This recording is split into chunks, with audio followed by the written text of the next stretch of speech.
Aux endroits où la terre s'enfonce dans les eaux, en à pic, la zone qui sépare les marées est évidemment beaucoup plus réduite. Les créatures qui y vivent sont constamment en proie à deux dangers. À la ligne de marée haute, il y a le risque de s'échouer sur le sol et de s'y dessécher. Et à la ligne de marée basse, il y a le risque de se faire attraper par des animaux venant des profondeurs.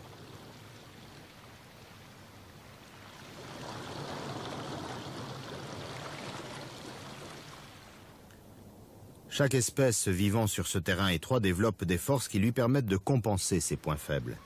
Certains, ne pouvant supporter qu'un bref séjour à l'air libre, vivent au niveau le plus bas possible, comme l'oursin, qui se nourrit d'algues.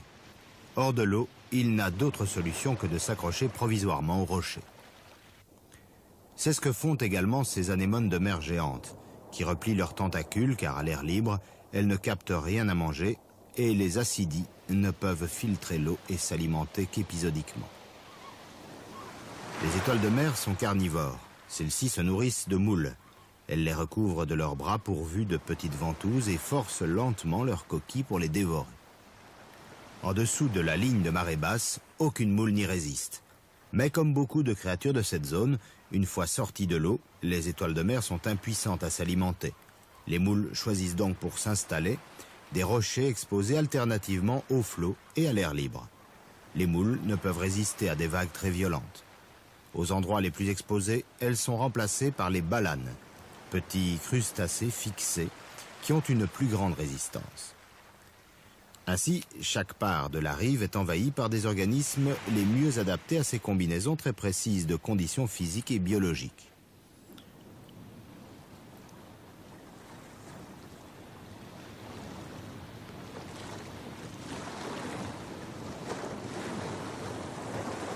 Le mouvement incessant de la mer finit par réduire les rochers de la côte en sable que le flot déposera au bord des baies abritées. Ici vivent d'autres communautés intermédiaires. Un petit nombre seulement s'aventure au-dessus de la ligne de marée haute. C'est le cas de tortues, qui y sont contraintes en quelque sorte par atavisme. Celle-ci est une Lepidochélis du Pacifique. Avec ses 60-70 cm de long, elle est sans doute la plus petite des tortues de mer.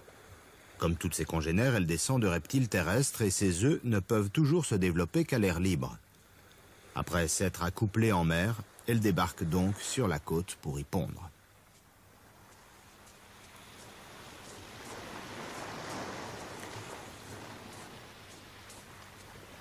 Au Costa Rica, ce débarquement ressemble à une véritable invasion, au rythme de 5000 tortues à l'heure et seulement sur 2 ou 3 plages qu'elles se sont choisies parmi les centaines que compte la région.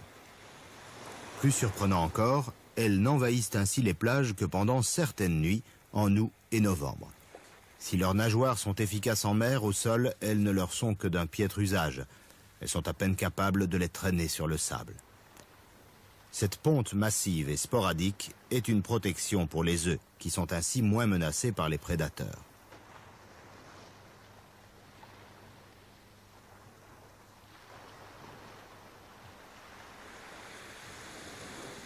Chaque femelle pond une centaine d'œufs.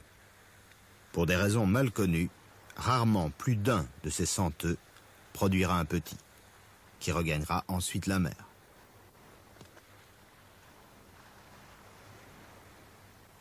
Sur d'autres plages, plus discrètement, d'autres tortues très différentes ont entamé leur ponte. Celles-ci sont les plus grandes de toutes les tortues marines. Ce sont les splendides tortues luttes. La tortue lutte est un animal très mystérieux. C'est un vagabond solitaire des océans. On en trouve pratiquement dans toutes les zones tropicales. Et d'autres ont été signalés, très loin de là.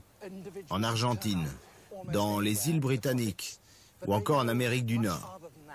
On sait très peu de choses d'elle, sinon qu'elle se nourrit d'oursins de mer et de poissons. Mais elle est aussi très friande de méduses. On ignore la durée moyenne de vie des tortues luttes. On ne sait rien de leurs habitudes d'accouplement. On ne sait pas non plus comment les femelles s'orientent pour trouver leur site traditionnel de ponte. En fait, jusqu'il y a 30 ans, on n'en avait jamais découvert. La reproduction de ces mastodontes restait un mystère complet. Depuis lors, on a repéré quelques-unes des plages où elles pondent, sur la côte du Suriname, en Amérique du Sud, et ici, sur la côte est de la Malaisie. Les populations locales, elles, étaient bien entendu au courant de leur présence, et elles pillaient d'ailleurs leurs œufs. C'est une pratique qui n'a pas disparu malheureusement, au contraire. Aujourd'hui, on pille les œufs de tortues de plus belles. On met ainsi en danger la survie même de cette créature, énorme et extraordinaire. Mais peut-être la tortue lutte a-t-elle heureusement des lieux de ponte inconnus, sur l'une ou l'autre île de corail, perdue dans l'océan, hors de la portée des hommes.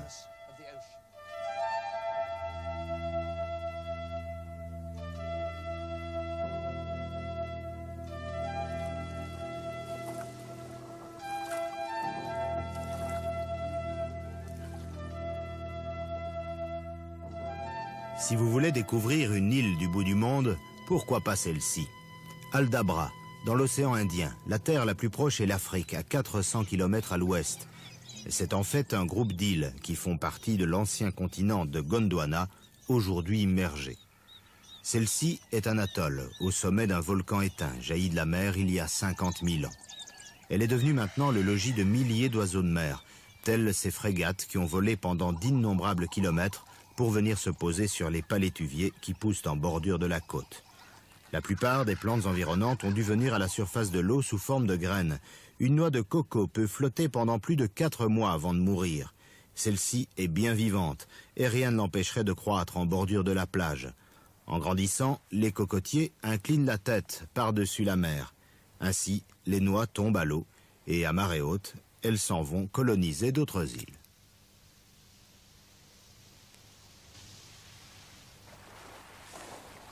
L'habitant le plus célèbre d'Aldabra, le voici. C'est une tortue géante.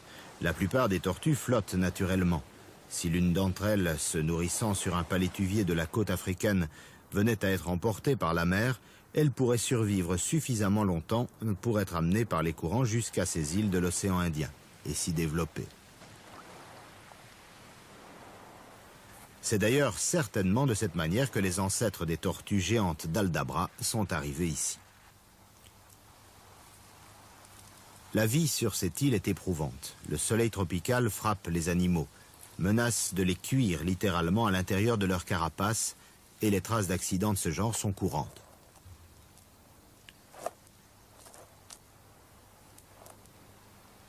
Lorsque la chaleur augmente, les tortues partent à la recherche de l'un ou l'autre abri susceptible de leur procurer de l'ombre. Ici et là, sur certaines plages balayées par le vent, poussent quelques bosquets qui, à midi, sont encombrés de groupes de tortues venus se réfugier là en attendant que revienne un peu de fraîcheur qui leur permettra de repartir à la recherche des feuilles comestibles constituant leur repas. Cela fait donc 50 millénaires qu'Aldabra a émergé. En termes d'évolution, ce n'est pas une durée considérable. Elle est suffisante cependant pour apporter des modifications aux caractéristiques physiques des animaux qui vivent ici, dans l'isolement. Ils se sont transformés par rapport à leurs ancêtres qui ont colonisé l'île, mais ils sont aussi différents de leurs actuels proches cousins partout dans le monde. Plusieurs espèces d'oiseaux ont ainsi subi des changements parfois légers, mais qui les rendent désormais uniques en leur genre. Partout ailleurs, l'ibis sacré a les yeux sombres. Ici, ils sont bleu clair. La cresserelle d'Aldabra est plus petite que celle de Madagascar et le suimanga, ou nectarin de l'île, a un plumage plus foncé que ses parents d'Afrique. Les reptiles insulaires semblent avoir une tendance au gigantisme, comme la tortue d'Aldabra. Un autre grand format célèbre vit sur l'île de Komodo, en Indonésie. C'est le plus grand lézard du monde, connu sous le nom de varan géant ou dragon de Komodo.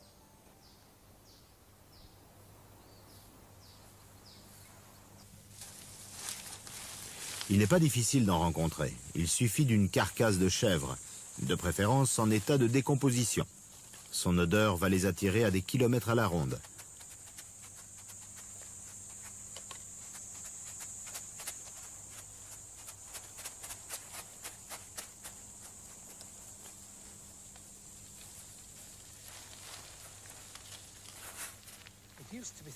On pensait autrefois que ces animaux étaient exclusivement nécrophages, qu'ils se nourrissaient uniquement de charognes. Nous savons maintenant qu'ils peuvent se muer en tueurs actifs. Ils attaquent et ils tuent les chèvres, les bufflons et même, à l'occasion, l'homme. Si je peux les approcher sans trop de risques, c'est qu'ils ont une très mauvaise vue et sont pratiquement sourds. Ils y suppléent par de bonnes qualités olfactives et gustatives. Ainsi, avec un peu de chance, l'odeur de ces chèvres mortes sera plus forte que la mienne et ils ne s'intéresseront pas à moi. Ce sont en fait les rois de cette île dont ils sont les plus grands prédateurs. Il n'y a aucun animal ici à qui ils pourraient servir de proie et aucun non plus qui puisse leur disputer leur nourriture.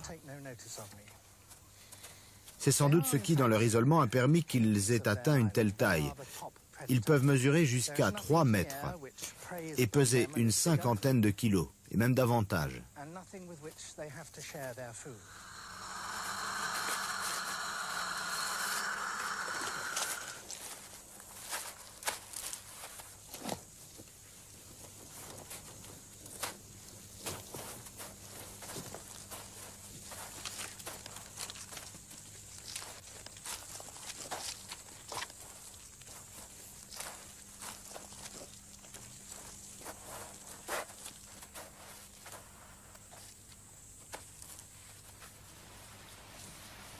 Komodo n'est pas, comme Aldabra, un atoll qui s'est développé à partir du sommet inondé d'un volcan, mais les restes érodés d'un volcan bien plus grand qui s'est élevé à des centaines de mètres au-dessus du niveau de la mer. Les volcans sont en effet à l'origine de la plupart des îles isolées, et les îles Hawaï elles-mêmes sont toutes volcaniques, la plus grande et la plus récente d'entre elles étant d'ailleurs encore en éruption.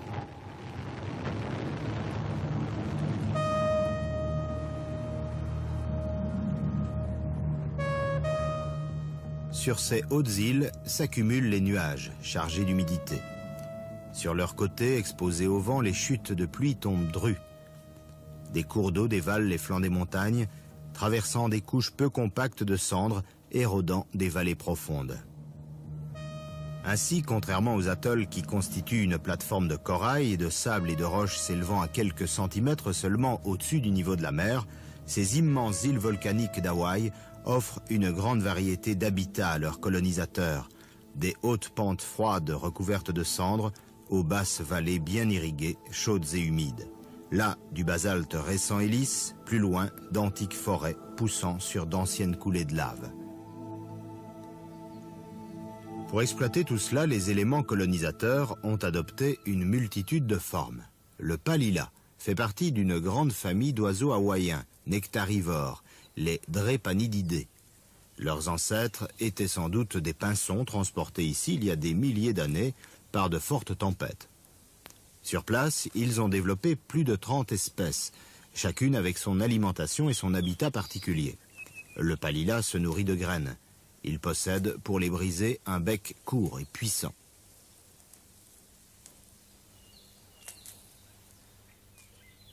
La makihi est un de ses parents. Son corps est similaire, mais son bec est plus mince, adapté à attraper de petits insectes et à sucer le nectar des fleurs. Certaines espèces ont des plumages chatoyants qui distinguent le mâle de la femelle. Elles ne se croisent pas avec les espèces cousines, si bien qu'elles deviennent de plus en plus spécifiques. Ainsi, la papane, à tête rouge, très voyante, a un grand bec approprié à son régime, presque exclusivement composé de nectar. La koe-koe, qui possède une petite crête de plumes blanches à la base du bec, a une alimentation mixte, composée de nectar et d'insectes. L'iwi vermillon a le bec long et recourbé, ce qui lui permet de sonder profondément les fleurs en forme de trompette.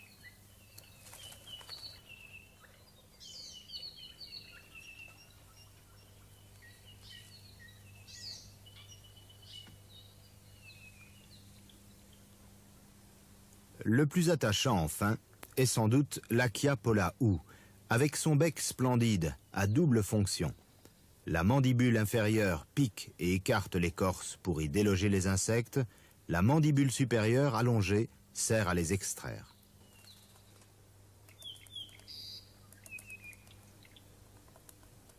Il utilise l'une et l'autre avec une rare dextérité.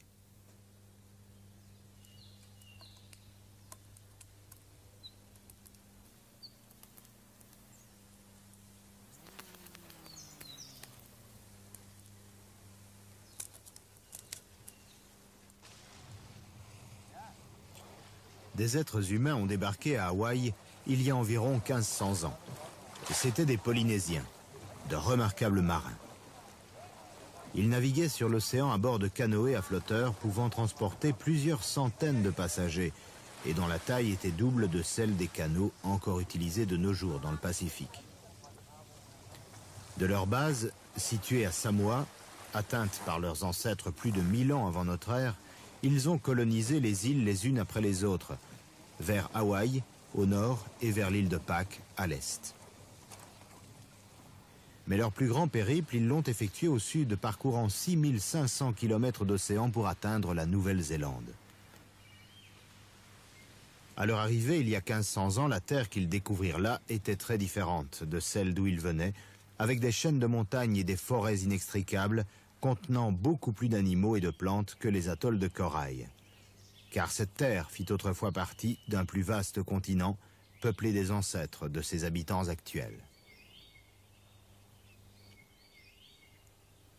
En voici un, le Tuatara ou sphénodon, un reptile nocturne au troisième œil fonctionnel, qui se nourrit de vers de terre et d'insectes. Il ressemble à un lézard, mais il est plutôt apparenté aux dinosaures. Partout ailleurs, son espèce s'est éteinte depuis longtemps.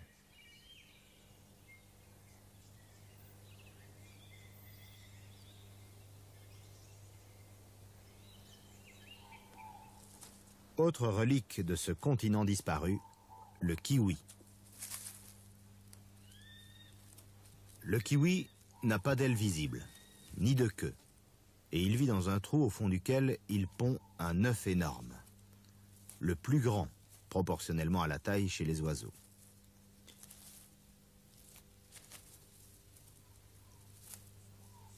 Ses longues plumes flottantes ne lui permettent pas de voler. Avec son air hirsute, lorsqu'il court sans bruit sur le sol à la recherche de sa nourriture, il fait plutôt penser à un mammifère. Et effectivement, il a un peu fait fonction de mammifère dans ces îles où à l'origine il n'en existait pas. Si son bec l'apparente aux oiseaux, le kiwi s'en sert de manière étrange. Il le plonge profondément dans la terre pour sentir les vers dont il se nourrit, comme le ferait un mammifère.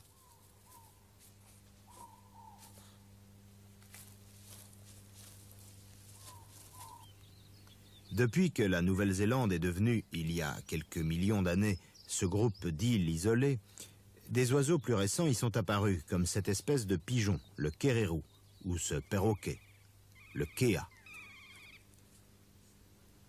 Ses ancêtres à lui sont venus d'Australie. Il s'est adapté à la vie froide des hautes montagnes, où il se nourrit de baies, de racines et d'insectes, mais aussi de charognes, comme un corbeau.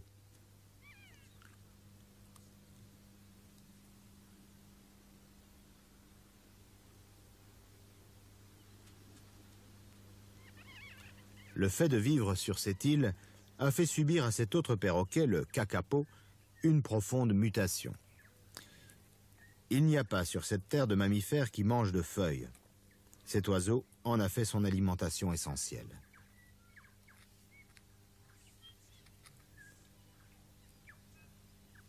Cet animal nocturne, extrêmement nerveux, vit en effet de la végétation qui l'entoure. Il est particulièrement caractéristique des animaux qui peuplent l'île. Sa seule défense est de se mettre en arrêt comme il le fait là. Il ne bouge plus et il attend que passe le danger. Le kakapo est aussi un géant. C'est le plus grand de tous les perroquets. Il peut peser plus de 3 kilos. Et ce poids, cette grande taille, sont à l'origine d'une troisième caractéristique.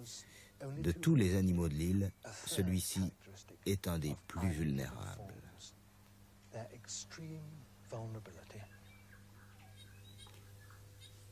Les ennuis du kakapo ont commencé quand sont arrivés les Polynésiens qui l'ont chassé. Ils avaient apporté avec eux une sorte de rat qui dévasta les nids. Lorsque, des siècles plus tard, débarquèrent des Européens, ils introduisirent sur l'île d'autres tueurs, l'hermine et le chat. De nos jours, ne demeurent que quelques douzaines de kakapos. D'innombrables prédateurs ont été importés ici. Des putois et des opossums d'Australie, comme animaux familiers. Des lapins d'Europe, pour leur chair et leur fourrure. Et même des cerfs, pour les plaisirs de la chasse. Tous ont eu un effet dévastateur sur l'environnement, allant même parfois, en débarrassant la terre de ses plantes, jusqu'à provoquer une sévère érosion du sol.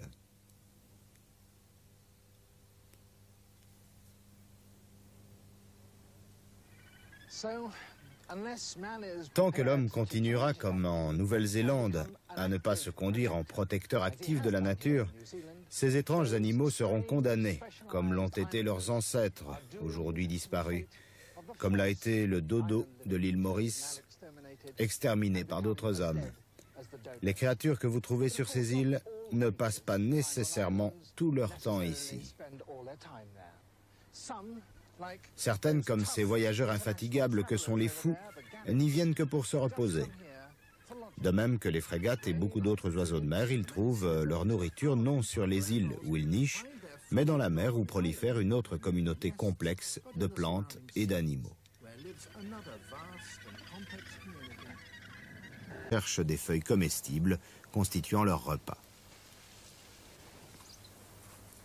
Cela fait donc 50 millénaires qu'Aldabra a émergé. En termes d'évolution, ce n'est pas une durée considérable. Elle est suffisante cependant pour apporter des modifications aux caractéristiques physiques des animaux qui vivent ici, dans l'isolement. Ils se sont transformés par rapport à leurs ancêtres qui ont colonisé l'île, mais ils sont aussi différents de leurs actuels proches cousins partout dans le monde. Plusieurs espèces d'oiseaux ont ainsi subi des changements parfois légers, mais qui les rendent désormais uniques en leur genre. Partout ailleurs, l'ibis sacré a les yeux sombres. Ici, ils sont bleu clair. La cresserelle d'Aldabra est plus petite que celle de Madagascar et le suimanga, ou nectarin de l'île, a un plumage plus foncé que ses parents d'Afrique. Les reptiles insulaires semblent avoir une tendance au gigantisme, comme la tortue d'Aldabra. Un autre grand format célèbre vit sur l'île de Komodo, en Indonésie. C'est le plus grand lézard du monde, connu sous le nom de varan géant ou dragon de Komodo.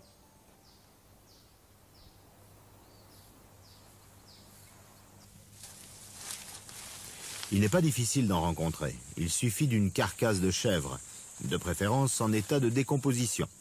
Son odeur va les attirer à des kilomètres à la ronde.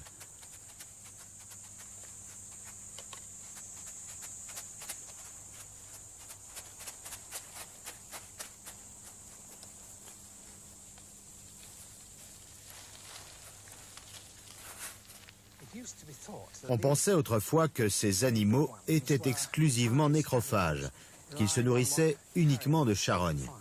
Nous savons maintenant qu'ils peuvent se muer en tueurs actifs.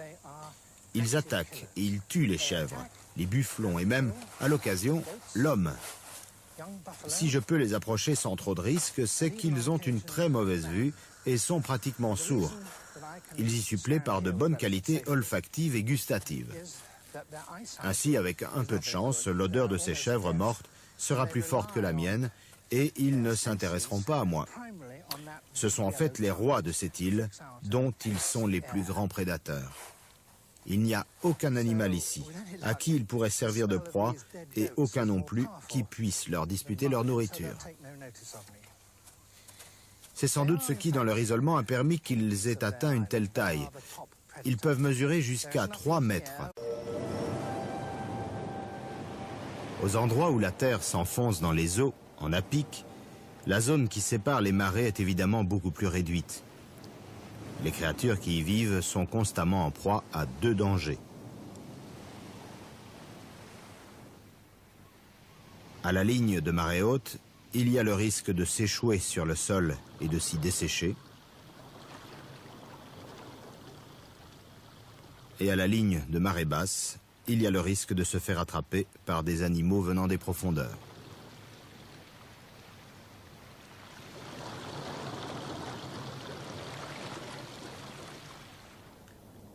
Chaque espèce vivant sur ce terrain étroit développe des forces qui lui permettent de compenser ses points faibles. Certains ne pouvant supporter qu'un bref séjour à l'air libre, vivent au niveau le plus bas possible, comme l'oursin, qui se nourrit d'algues. Hors de l'eau, il n'a d'autre solution que de s'accrocher provisoirement aux rochers. C'est ce que font également ces anémones de mer géantes, qui replient leurs tentacules car à l'air libre, elles ne captent rien à manger et les acidies ne peuvent filtrer l'eau et s'alimenter qu'épisodiquement. Les étoiles de mer sont carnivores. Celles-ci se nourrissent de moules. Elles les recouvrent de leurs bras pourvus de petites ventouses et forcent lentement leurs coquilles pour les dévorer. En dessous de la ligne de marée basse, aucune moule n'y résiste. Mais comme beaucoup de créatures de cette zone, une fois sorties de l'eau, les étoiles de mer sont impuissantes à s'alimenter. Les moules choisissent donc pour s'installer des rochers exposés alternativement au flot et à l'air libre. Les moules ne peuvent résister à des vagues très violentes. Aux endroits les plus exposés, elles sont remplacées par les balanes, petits crustacés fixés qui ont une plus grande résistance. Ainsi, chaque part de la rive est envahie par des organismes les mieux adaptés à ces combinaisons très précises de conditions physiques et biologiques.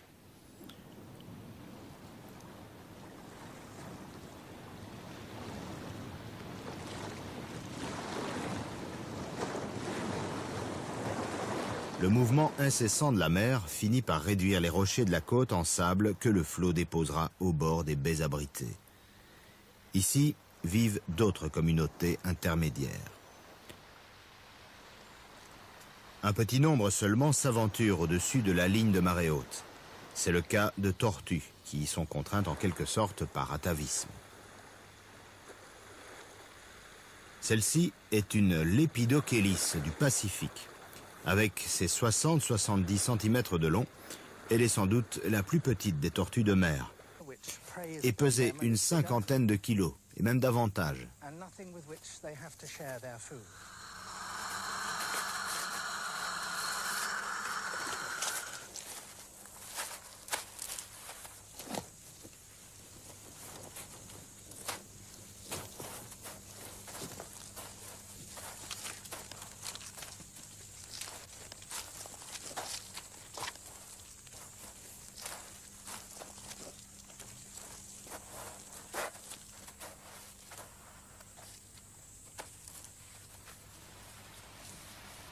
Komodo n'est pas, comme Aldabra, un atoll qui s'est développé à partir du sommet inondé d'un volcan, mais les restes érodés d'un volcan bien plus grand qui s'est élevé à des centaines de mètres au-dessus du niveau de la mer. Les volcans sont en effet à l'origine de la plupart des îles isolées, et les îles Hawaï elles-mêmes sont toutes volcaniques, la plus grande et la plus récente d'entre elles étant d'ailleurs encore en éruption.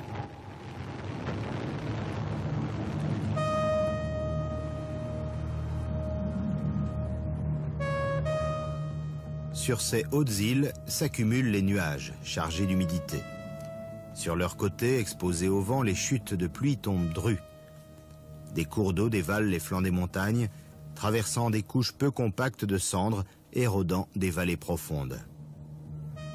Ainsi, contrairement aux atolls qui constituent une plateforme de corail et de sable et de roches s'élevant à quelques centimètres seulement au-dessus du niveau de la mer, ces immenses îles volcaniques d'Hawaï offrent une grande variété d'habitats à leurs colonisateurs, des hautes pentes froides recouvertes de cendres, aux basses vallées bien irriguées, chaudes et humides. Là, du basalte récent et lisse, plus loin, d'antiques forêts poussant sur d'anciennes coulées de lave. Pour exploiter tout cela, les éléments colonisateurs ont adopté une multitude de formes. Le palila fait partie d'une grande famille d'oiseaux hawaïens, nectarivores, les Drepanididés. Leurs ancêtres étaient sans doute des pinsons transportés ici il y a des milliers d'années par de fortes tempêtes. Sur place, ils ont développé plus de 30 espèces, chacune avec son alimentation et son habitat particulier. Le palila se nourrit de graines. Il possède, pour les briser, un bec court et puissant.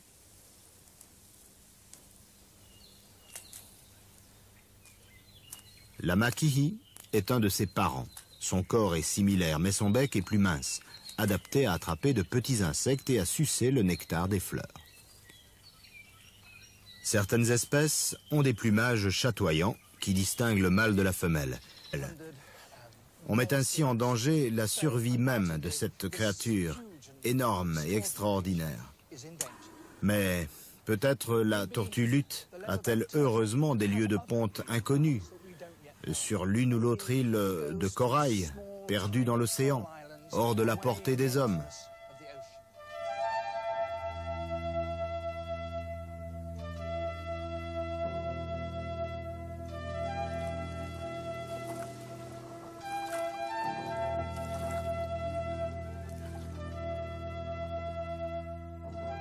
Si vous voulez découvrir une île du bout du monde, pourquoi pas celle-ci?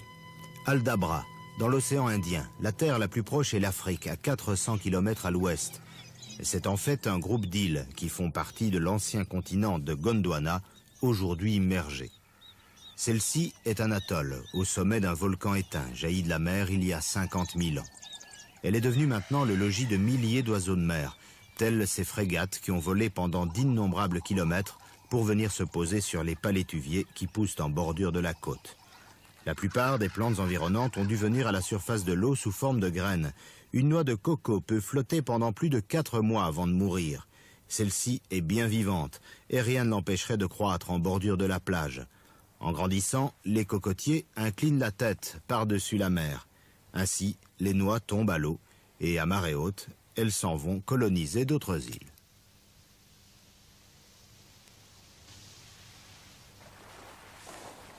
L'habitant le plus célèbre d'Aldabra, le voici. C'est une tortue géante. La plupart des tortues flottent naturellement. Si l'une d'entre elles, se nourrissant sur un palétuvier de la côte africaine, venait à être emportée par la mer, elle pourrait survivre suffisamment longtemps pour être amenée par les courants jusqu'à ces îles de l'océan Indien et s'y développer. C'est d'ailleurs certainement de cette manière que les ancêtres des tortues géantes d'Aldabra sont arrivés ici. La vie sur cette île est éprouvante. Le soleil tropical frappe les animaux, menace de les cuire littéralement à l'intérieur de leur carapace et les traces d'accidents de ce genre sont courantes.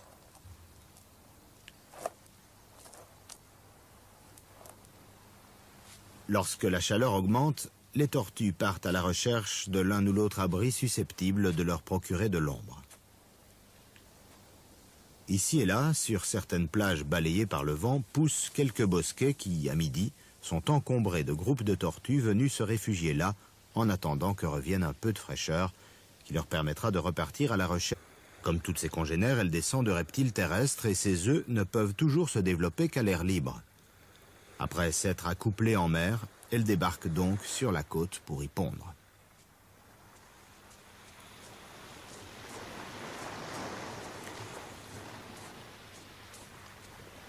Au Costa Rica, ce débarquement ressemble à une véritable invasion, au rythme de 5000 tortues à l'heure et seulement sur 2 ou 3 plages qu'elles se sont choisies parmi les centaines que compte la région. Plus surprenant encore, elles n'envahissent ainsi les plages que pendant certaines nuits, en août et novembre. Si leurs nageoires sont efficaces en mer, au sol, elles ne leur sont que d'un piètre usage. Elles sont à peine capables de les traîner sur le sable. Cette ponte massive et sporadique est une protection pour les œufs, qui sont ainsi moins menacés par les prédateurs.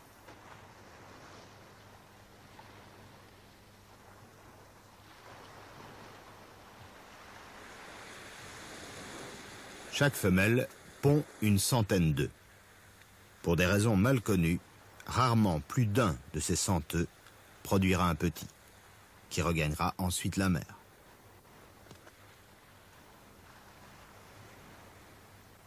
Sur d'autres plages, plus discrètement, d'autres tortues très différentes ont entamé leur ponte.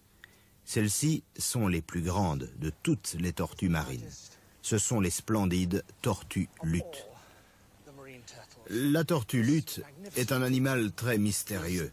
C'est un vagabond solitaire des océans. On en trouve pratiquement dans toutes les zones tropicales. Et d'autres ont été signalés très loin de là. En Argentine, dans les îles britanniques ou encore en Amérique du Nord. On sait très peu de choses d'elle, sinon qu'elle se nourrit d'oursins de mer et de poissons. Mais elle est aussi très friande de méduses. On ignore la durée moyenne de vie des tortues luttes. On ne sait rien de leurs habitudes d'accouplement. On ne sait pas non plus comment les femelles s'orientent pour trouver leur site traditionnel de ponte. En fait, jusqu'il y a 30 ans, on n'en avait jamais découvert. La reproduction de ces mastodontes restait un mystère complet. Depuis lors, on a repéré quelques-unes des plages où elles pondent, sur la côte du Suriname, en Amérique du Sud, et ici, sur la côte est de la Malaisie. Les populations locales, elles, étaient bien entendu au courant de leur présence, et elles pillaient d'ailleurs leurs œufs. C'est une pratique qui n'a pas disparu malheureusement, au contraire. Aujourd'hui, on pille les œufs de tortues de plus belle, aujourd'hui immergés. Celle-ci est un atoll, au sommet d'un volcan éteint, jailli de la mer il y a 50 000 ans. Elle est devenue maintenant le logis de milliers d'oiseaux de mer, tels ces frégates qui ont volé pendant d'innombrables kilomètres pour venir se poser sur les palétuviers qui poussent en bordure de la côte. La plupart des plantes environnantes ont dû venir à la surface de l'eau sous forme de graines. Une noix de coco peut flotter pendant plus de 4 mois avant de mourir. Celle-ci est bien vivante et rien ne l'empêcherait de croître en bordure de la plage. En grandissant, les cocotiers inclinent la tête par-dessus la mer. Ainsi, les noix tombent à l'eau et à marée haute, elles s'en vont coloniser d'autres îles.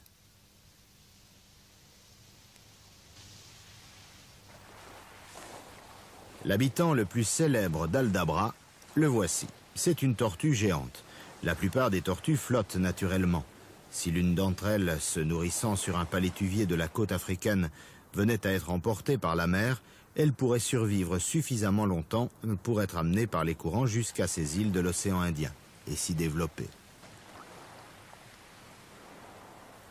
C'est d'ailleurs certainement de cette manière que les ancêtres des tortues géantes d'Aldabra sont arrivés ici. La vie sur cette île est éprouvante. Le soleil tropical frappe les animaux, menace de les cuire littéralement à l'intérieur de leur carapace et les traces d'accidents de ce genre sont courantes.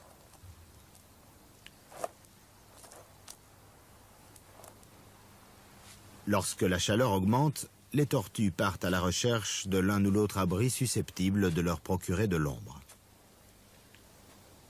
Ici et là, sur certaines plages balayées par le vent, poussent quelques bosquets qui, à midi, sont encombrés de groupes de tortues venus se réfugier là en attendant que revienne un peu de fraîcheur qui leur permettra de repartir à la recherche des feuilles comestibles constituant leur repas. Cela fait donc 50 millénaires qu'Aldabra a émergé. En termes d'évolution, ce n'est pas une durée considérable. Elle est suffisante cependant pour apporter des modifications aux caractéristiques physiques des animaux qui vivent ici, dans l'isolement. Ils se sont transformés par rapport à leurs ancêtres qui ont colonisé l'île, mais ils sont aussi différents de leurs actuels proches cousins partout dans le monde. Plusieurs espèces d'oiseaux ont ainsi subi des changements parfois légers, mais qui les rendent désormais uniques en leur genre. Partout ailleurs, l'ibis sacré a les yeux sombres. Ici, ils sont bleu clair. La cresserelle d'Aldabra est plus petite que celle de Madagascar et le suimanga, ou nectarin de l'île, a un plumage plus foncé que ses parents d'Afrique. Les reptiles insulaires semblent avoir une tendance au gigantisme, comme la tortue d'Aldabra. Un autre grand format célèbre vit sur l'île de Komodo, en Indonésie. C'est le plus grand lézard du monde, connu sous le nom sur 2 ou 3 plages qu'elles se sont choisies parmi les centaines que compte la région. Plus surprenant encore, elles n'envahissent ainsi les plages que pendant certaines nuits, en août et novembre. Si leurs nageoires sont efficaces en mer, au sol, elles ne leur sont que d'un piètre usage. Elles sont à peine capables de les traîner sur le sable. Cette ponte massive et sporadique est une protection pour les œufs, qui sont ainsi moins menacés par les prédateurs.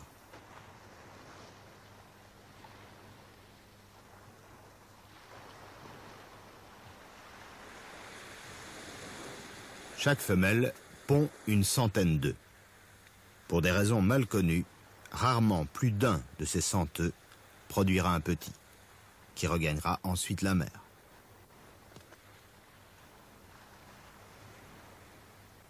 Sur d'autres plages, plus discrètement, d'autres tortues très différentes ont entamé leur ponte. Celles-ci sont les plus grandes de toutes les tortues marines. Ce sont les splendides tortues luttes. La tortue lutte est un animal très mystérieux. C'est un vagabond solitaire des océans. On en trouve pratiquement dans toutes les zones tropicales. Et d'autres ont été signalés très loin de là. En Argentine, dans les îles britanniques ou encore en Amérique du Nord. On sait très peu de choses d'elle, sinon qu'elle se nourrit d'oursins de mer et de poissons. Mais elle est aussi très friande de méduses. On ignore la durée moyenne de vie des tortues luttes. On ne sait rien de leurs habitudes d'accouplement. On ne sait pas non plus comment les femelles s'orientent pour trouver leur site traditionnel de ponte. En fait, jusqu'il y a 30 ans, on n'en avait jamais découvert. La reproduction de ces mastodontes restait un mystère complet. Depuis lors, on a repéré quelques-unes des plages où elles pondent, sur la côte du Suriname, en Amérique du Sud, et ici, sur la côte est de la Malaisie. Les populations locales, elles, étaient bien entendu au courant de leur présence, et elles pillaient d'ailleurs leurs œufs. C'est une pratique qui n'a pas disparu malheureusement, au contraire. Aujourd'hui, on pille les œufs de tortue de plus belle. On met ainsi en danger la survie même de cette créature, énorme et extraordinaire. Mais peut-être la tortue lutte a-t-elle heureusement des lieux de ponte inconnus, sur l'une ou l'autre île de corail, perdue dans l'océan, hors de la portée des hommes.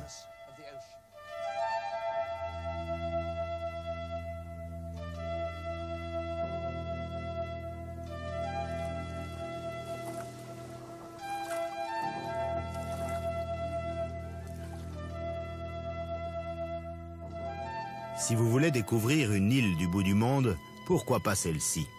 Aldabra, dans l'océan Indien, la terre la plus proche est l'Afrique, à 400 km à l'ouest.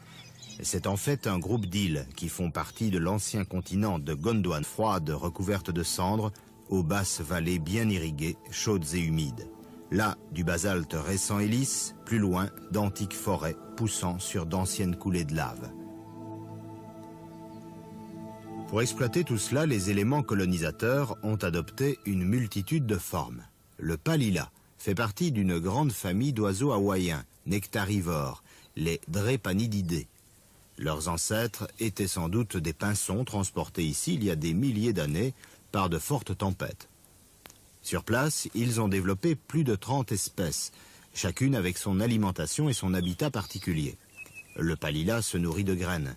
Il possède, pour les briser, un bec court et puissant.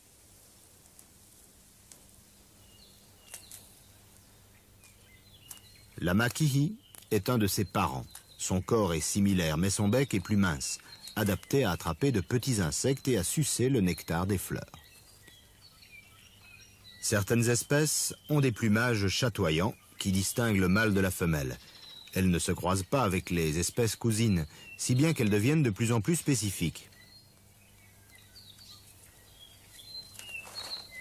Ainsi, la papane, à tête rouge, très voyante, a un grand bec approprié à son régime, presque exclusivement composé de nectar. La koé-koé, qui possède une petite crête de plumes blanches à la base du bec, a une alimentation mixte, composée de nectar et d'insectes. L'iwi vermillon a le bec long et recourbé, ce qui lui permet de sonder profondément les fleurs en forme de trompette.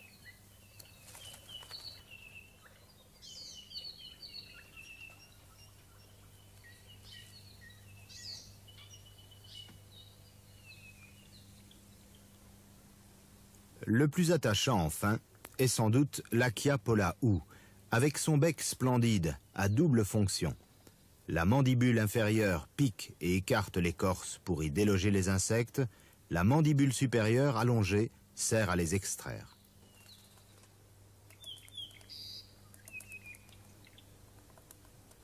Il utilise l'une et l'autre avec une rare dextérité.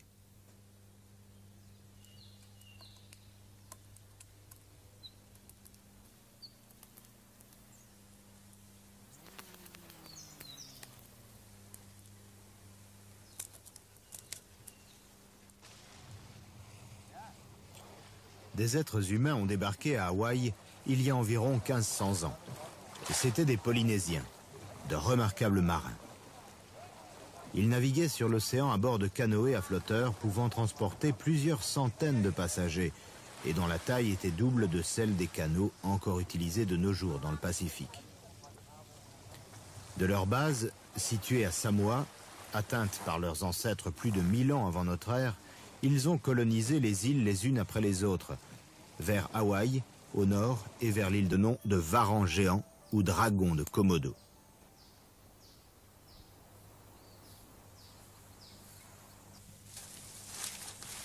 Il n'est pas difficile d'en rencontrer. Il suffit d'une carcasse de chèvre, de préférence en état de décomposition. Son odeur va les attirer à des kilomètres à la ronde.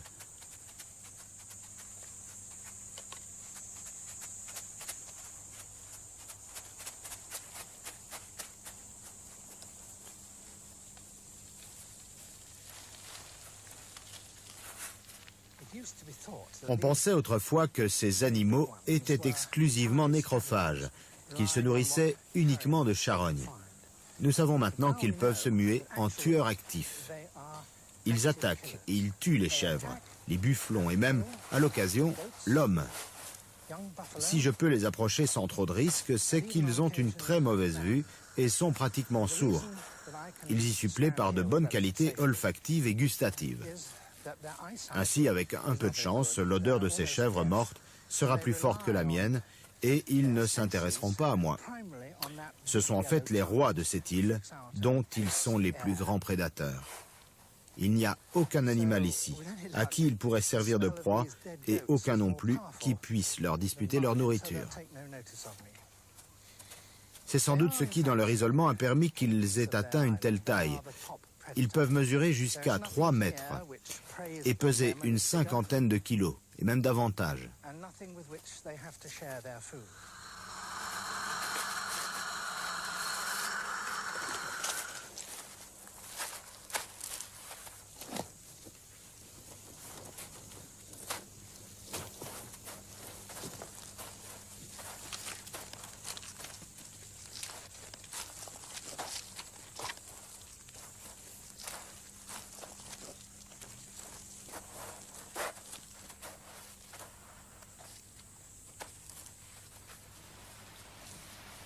Komodo n'est pas, comme Aldabra, un atoll qui s'est développé à partir du sommet inondé d'un volcan, mais les restes érodés d'un volcan bien plus grand qui s'est élevé à des centaines de mètres au-dessus du niveau de la mer.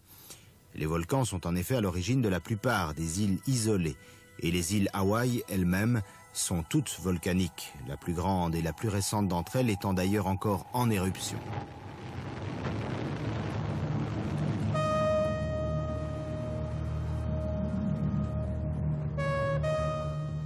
Sur ces hautes îles s'accumulent les nuages, chargés d'humidité. Sur leurs côtés, exposés au vent, les chutes de pluie tombent drues. Des cours d'eau dévalent les flancs des montagnes, traversant des couches peu compactes de cendres, érodant des vallées profondes. Ainsi, contrairement aux atolls qui constituent une plateforme de corail et de sable et de roches s'élevant à quelques centimètres seulement au-dessus du niveau de la mer, ces immenses îles volcaniques d'Hawaï offrent une grande variété d'habitats à leurs colonisateurs, des hautes pentes. Aux endroits où la terre s'enfonce dans les eaux, en à-pic, la zone qui sépare les marées est évidemment beaucoup plus réduite. Les créatures qui y vivent sont constamment en proie à 2 dangers. À la ligne de marée haute, il y a le risque de s'échouer sur le sol et de s'y dessécher.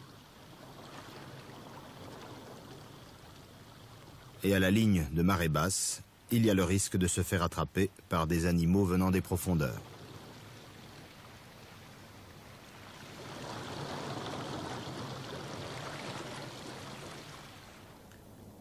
Chaque espèce vivant sur ce terrain étroit développe des forces qui lui permettent de compenser ses points faibles. Certains ne pouvant supporter qu'un bref séjour à l'air libre, vivent au niveau le plus bas possible, comme l'oursin, qui se nourrit d'algues. Hors de l'eau, il n'a d'autre solution que de s'accrocher provisoirement aux rochers. C'est ce que font également ces anémones de mer géantes, qui replient leurs tentacules car à l'air libre, elles ne captent rien à manger et les acidies ne peuvent filtrer l'eau et s'alimenter qu'épisodiquement. Les étoiles de mer sont carnivores. Celles-ci se nourrissent de moules. Elles les recouvrent de leurs bras pourvus de petites ventouses et forcent lentement leurs coquilles pour les dévorer. En dessous de la ligne de marée basse, aucune moule n'y résiste. Mais comme beaucoup de créatures de cette zone, une fois sorties de l'eau, les étoiles de mer sont impuissantes à s'alimenter. Les moules choisissent donc pour s'installer des rochers exposés alternativement au flot et à l'air libre. Les moules ne peuvent résister à des vagues très violentes. Aux endroits les plus exposés, elles sont remplacées par les balanes, petits crustacés fixés qui ont une plus grande résistance. Ainsi, chaque part de la rive est envahie par des organismes les mieux adaptés à ces combinaisons très précises de conditions physiques et biologiques.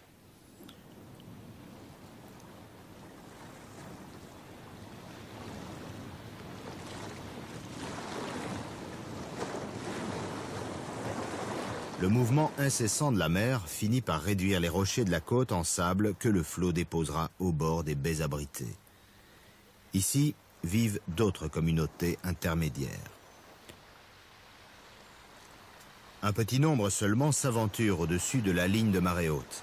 C'est le cas de tortues qui y sont contraintes en quelque sorte par atavisme. Celle-ci est une Lepidochélis du Pacifique. Avec ses 60-70 cm de long, elle est sans doute la plus petite des tortues de mer. Comme toutes ses congénères, elle descend de reptiles terrestres et ses œufs ne peuvent toujours se développer qu'à l'air libre. Après s'être accouplée en mer, elle débarque donc sur la côte pour y pondre.